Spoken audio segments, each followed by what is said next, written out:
There are things I don't talk about when it comes to racism. I don't talk about them publicly. And I think it's because there's shame wrapped around them. And one of those things is not wanting to be here anymore on this earth because of how cruel people have been.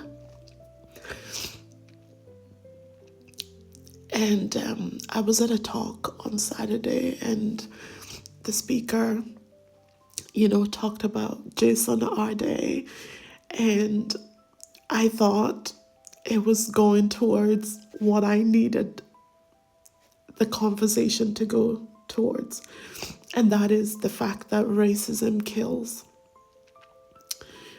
And not only does it kill directly, for example, where George Floyd had a policeman's knee on his neck, or George and Ketchel, where the unarmed Gardaí were armed and took his life.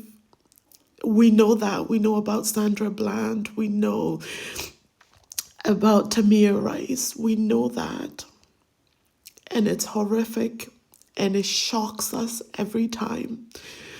But I think there's a slow death that comes from racism that a lot of people don't even know it's there. And it comes from the weathering that Black and brown bodies have to endure. So not only does racism kill our physical bodies slowly by increasing the stress that we go through on a daily basis, but it kills us slowly but gradually through our mental health.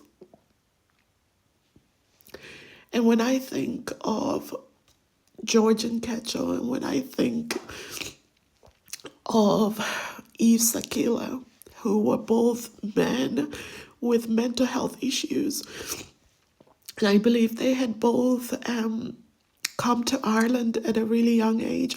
I can't remember if George is born here.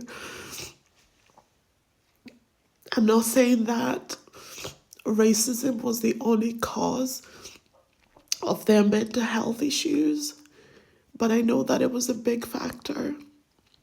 Another thing that people don't want to acknowledge is,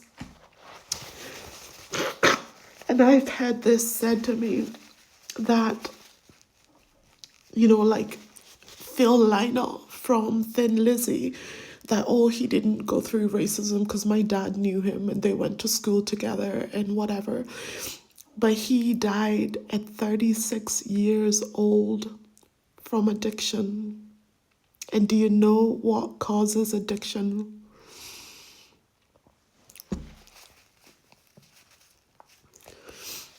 Yeah. We don't link. There's a disconnect from many people, even Black and brown people, of the effects of racism on Black and brown bodies. Yes, we have other traumas, just like any other families. So let's say, for example, I know Phil, his mom sent him home. So he had a deep attachment wound, deep mother wound. Sorry, I went down a rabbit hole. His rabbit hole, that sounds awful, but I went down a rabbit hole about him a while ago. So he grew up without his dad or his ma, and he had deep abandonment wounds, attachment wounds, father wound, mother wound, lots of wounds, which leads to high achievement for some people. So therefore, he was able to do so well. But it also leads to overwhelm and anxiety and depression and addiction. And I have seen that personally in my life. And I think Jason Arday is the perfect example of that, where he couldn't even talk. You know, he was autistic. So we're meeting him at an intersection of race and ableism. And, so an autistic person who the University, I think, of Leeds or wherever he did his doctorate, looked through his PhD again, and they were like, his degree is still valid. And yet he continued to be bombarded with all of this bullying, the same bullying that Meghan Markle has gone through, the same bullying that any person that speaks about race and racism, any black and brown person especially, and some of our allies as well, goes through. In 2023, I was bullied so much by Anne. I can't remember, Anne Cleans or Anne something. Can't remember. I told the story about how my granny-in-law called my hair a mop. And it wasn't just a once-off. I think if it was a once-off, I would have been okay with it. But it's because there was always so much commentary about my hair. And that day I was just like, what the fuck? Like, leave my hair alone.